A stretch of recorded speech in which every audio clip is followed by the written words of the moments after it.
Good evening friends, आप सभी का स्वागत है हमारे यूट्यूब चैनल पर। देखिए दोस्तों, हम शिक्षण विधियों को पढ़ रहे हैं। शिक्षण विधियों में मोस्टली शिक्षण विधियों को कवर कर चुके हैं। मैंने अपने चैनल के ऊपर जो शिक्षण विधियां हैं उनकी सब्जेक्ट वाइज प्लेलिस्ट बना दी हैं। यदि किसी भी स्टूडेंट को यदि पढ़ना है तो मेरे चैनल पर जाएं, प्लेलिस्ट में जाएं, वहां पे आपको हिंदी की, सामाजिक की, विज्ञान की, मैथमेटिक्स की बहुत अच्छे तरीके से हमारा प्लेलिस्ट डली हुई है। वहां से आप क्या कर सकते हैं, शिक्षण विधियों को कवर कर सकते हैं। आपको कहीं बाहर भटकने की जरूरत नहीं पड़ेगी, क्योंकि हम मुख्यतः जो काम कर रहे हैं वो शिक्षण विधि, साइकोलॉजी और मैनेजमेंट, इन 3 सब्जेक्टों के ऊपर हम काम करने वाले हैं। आइए दोस्तों, आज हम इस टॉपिक के ऊपर बात करेंगे। ये टॉपिक क्या है? तो देखिए, ये है शिक्षण के स्तर। शिक्षण के स्तर से मतलब है कि पढ़ाने का जो तरीका है या पढ़ाने की जो स्तर है वो कितने प्रकार के होते हैं। तो देखिए, मुख्यतः हमारे विद्वानों ने पढ़ाने के स्तर 3 प्रकार के माने गए। कितने प्रकार के माने गए? 3 प्रकार के। कि पहला स्तर कौन सा होता है? स्मृति स्तर। दूसरा स्तर कौन सा होता है? बोध स्तर। और तीसरा स्तर कौन सा होता है? चिंतन स्तर। तो पहले तो इनका थोड़ा सा मतलब क्या है, फिर मैं आपको वैज्ञानिकों के नाम विद ट्रिक्स बताऊंगा, बिल्कुल याद करा दूंगा। थोड़ी देर आप वीडियो में डटे रहें बस, ठीक है? वीडियो छोड़ के मत चले जाना, नहीं तो आपका थोड़ा सा क्या है, मेहनत आपकी खराब होगी और मेरी मेहनत खराब होगी। देखो, प्रथम है स्मृति स्तर। स्मृति स्तर से मतलब यह है कि बच्चे को जब हम इतना पढ़ाएं, इतना अच्छे तरीके से उसको शिक्षण कराएं कि सारी बातें उसके हम माइंड के अंदर घुसेड़ दें, में सारा का सारा उसके हम क्या करा दें, वहीं की में याद करा दें, तब वो कौन सा स्तर कहलाता है? आपका स्मृति स्तर कहलाता है। जैसे किसी बातों को रटा देना, अच्छे तरीके से ढंग से उसको रटा रहे हैं या उसको कंठस्थीकरण करा रहे हैं, तब वो क्या कहलाता है? आपका स्मृति स्तर कहलाता है। उसके बाद उसको क्या कहलाता है? आपका स्मृति स्तर कहलाता है। उसके बाद देखिए, स्मृति स्तर को याद कैसे करेंगे? स्मृति स्तर है, अब देखो, अब बच्चे ने याद तो कर लिया। स्मृति माने क्या होता है? याद करना, ठीक है? मतलब याद करना है, स्मृति में आना, यही चीज होती है। तो देखिए, हरवट का हम बोले, हरवट को बोले हम फरवट। क्या बोले? फरवट। भाई, उसने याद तो कर रखा है, लेकिन कैसे याद कर रखा है? फरवट। कैसे याद कर रखा है? फरवट। तो जो स्मृति स्तर है वो हमारा किसने दिया है? हरवट ने दिया है। इसीलिए वहां पर जो शब्द इस्तेमाल होगा वो हरवट की जगह पे हम क्या बोलेंगे उसको? हरवट की जगह उसको क्या बोल देंगे? फरवट बोलेंगे। नेक्स्ट देखिए, और मॉरिसन क्या देता है? मॉरिसन देता है आपका दूसरा वाला स्तर देता है, कौन सा? बोध स्तर। कि मतलब बच्चे को आप केवल और केवल रटाएं नहीं, बच्चे को आप समझाएं भी। उसके बच्चे के अंदर अंडरस्टैंडिंग डेवलप होनी चाहिए कि ये टॉपिक है क्या चीज। मतलब जब बच्चे को स्मृति में बातें समझाने के बाद, मतलब स्मृति में जो बातों को समझ जाए या याद कर लाए, याद करने के बाद उसकी समझ में भी आने लग जाए, मतलब ये स्मृति प्लस क्या करना? बोध। मतलब स्मृति में भी अंकित होनी चाहिए और उसकी समझ में भी आना चाहिए, तब वो हमारे पढ़ाने का लेवल कौन सा कहलाएगा? वो हमारे पढ़ाने का लेवल कहलाएगा मॉरिसन या बोध स्तर। क्या कौन सा स्तर कहलाएगा? बोध स्तर। उसे दिया किसने है? मॉरिसन ने। बोध स्तर को किसने दिया है? मॉरिसन ने दिया है। देखिए, इसमें क्या क्या एक्शंस होते हैं? नियमों को समझाना, गूढ़ भाव को समझाना और व्याख्या कर देना। इतने काम जब विद्यार्थी कर पा रहा है, किसी गूढ़ भाव को समझ गया, उसकी किसी की व्याख्या करने लग गया, इसका मतलब है उसके अंदर अंडरस्टैंडिंग डेवलप होने लग चुकी है। अब देखिए, तीसरा स्तर है हंट। क्या है? तीसरा स्तर है चिंतन स्तर। चिंतन स्तर जो दिया किसने? हंट ने। अब देखो, चिंतन स्तर एक सबसे हाई लेवल का वैल्यू है। मतलब इसमें बच्चा क्या करेगा? जो भी सीखा है उसका अच्छे तरीके से क्या करता है? चिंतन करता है। अपने माइंड के अंदर क्या करता है? चिंतन करता है। पहले तो मैं आपको वैज्ञानिक का नाम याद करा देता हूं। जैसे हंट। आपसे क्वेश्चन पूछा है चिंतन स्तर किसने दिया, तो चिंतन स्तर किसने दिया है? हंट ने दिया है। अब याद कैसे करोगे? जैसे हम किसी व्यक्ति के पास गए, ठीक है, और हमने कहा भाई साहब ये हमारा काम हो जाएगा क्या? तो उसने बोला, पहले तो बोल दिया कि चलो हो जाएगा, लेकिन हम उससे दोबारा पूछने के लिए गए, क्यों भाई साहब हमारा काम हो जाएगा क्या? तो अब उसने कर दी हंट।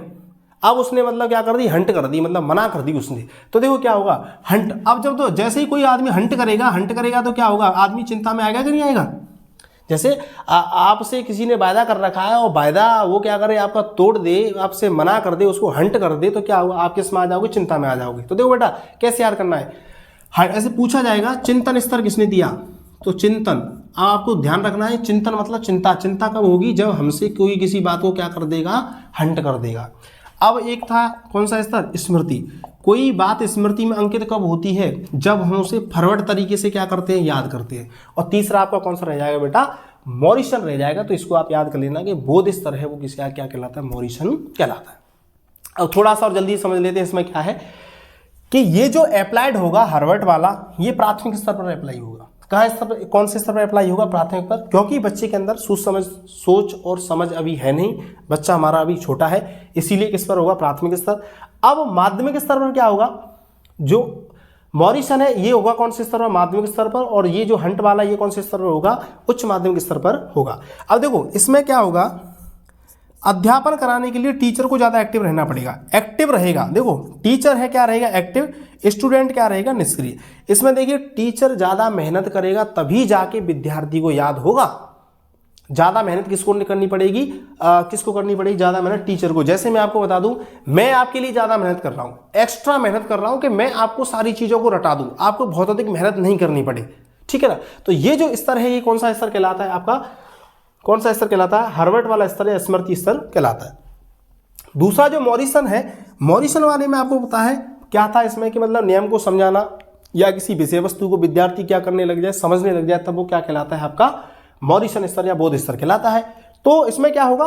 दोनों को एक्टिव रहना पड़ेगा, स्टूडेंट को भी एक्टिव रहना पड़ेगा और टीचर को भी क्या रहना पड़ेगा? एक्टिव रहना पड़ेगा। अब आता है अपना हंट। हंट में मैंने आपको बता दिया चिंता, मतलब उसके अंदर चिंतन की क्षमता का विकास होगा, विचार विमर्श करने की क्षमता का विकास होगा, समस्याओं के क्या करेगा? समाधान करेगा। तो इस वाले में पोजीशन में क्या होगा? समस्या के समाधान की क्षमता का डेवलपमेंट हो जाना, स्वतंत्र रूप से कार्य करना, मौलिक विचार प्रस्तुत करना। और ऐसा कब होगा? ये उच्च माध्यमिक स्तर तक की कक्षाओं में ऐसा होगा। यहां पर होगा ये कि जो टीचर है, देखिए यहां जो टीचर है वो तो रहेगा निष्क्रिय, लेकिन जो स्टूडेंट है वो आपका क्या रहेगा? अधिक सक्रिय। सक्रिय नहीं रहेगा टीचर। अब जो स्टूडेंट है वो सक्रिय था पहले, लेकिन अब बहुत ज्यादा क्या हो जाएगा? सक्रिय हो जाएगा। इस प्रकार से ये तीनों स्तर है। सबसे जो प्राइमरी लेवल का जो स्तर है वो आपका क्या कहलाता है? आपका स्मृति स्तर है। उससे जो अपर लेवल का स्तर है वो आपका कौन सा कहलाता है? बोध स्तर कहलाता है। और जो सबसे हाई लेवल का स्तर है वो आपका क्या कहलाता है? चिंतन स्तर कहलाता है। मतलब पहले हम बातों को रटते हैं, दूसरी बार बातों को समझते हैं, तीसरी बात है वो हमारे विचार में या चिंतन में जाती हैं। और तीनों के आपको नाम याद रखने। चिंतन वाले का चिंता से आपको हंट याद करने देना है, जब कोई हंट कर देगा तो हमको चिंता होने लग जाएगी। स्मृति वाले में मैंने बता दिया कि आपकी स्मृति में तब जाके अंकित होगा जब किसी काम को आप फॉरवर्ड तरीके से करोगे। फॉरवर्ड का मतलब क्या हो गया? हार्वर्ड। और तीसरा क्या रह गया? मॉरिसन। तो ठीक है दोस्तों, यहां से आपसे एक क्वेश्चन पूछा जाएगा कि निम्न को या तो मिलान कीजिए, वैज्ञानिकों के नाम से पूछा जाएगा, या इसमें क्या पूछा जाएगी कि कंठस्थीकरण का कार्य किसके अंतर्गत होता है। तो आप ये उत्तर दे के आ जाना। या आपसे स्तर पूछा जाएगा कि स्मृति स्तर कौन से पर लेवल अप्लाई होता है। तो ये प्राथमिक पर, ये माध्यमिक पर और ये किस पर? उच्च माध्यमिक पर क्या होगा? अप्लाई होगा।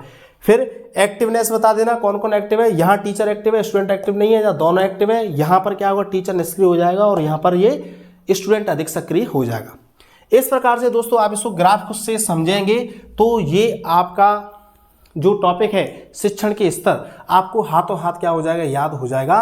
और देखो विगत वर्षों यहाँ से हर साल एक नई क्वेश्चन पूछा गया है, तो इस साल भी यहाँ से क्वेश्चन पूछने की क्या रहेगी? संभावना रहेगी। तो दोस्तों आप इसे बिल्कुल तैयार कर लें, बिल्कुल रट लें, और कोई समस्या होती हो तो कमेंट में जाकर के आप लिख दें, जिससे मैं उसका आपके लिए क्या दे दूंगा? सॉल्यूशन दे दूंगा। और ठीक है दोस्तों, लगे रहें, आपके रीट के बहुत कम दिन रह गए, आप अच्छे से तैयारी करते रहें। Thank you so much and best of luck.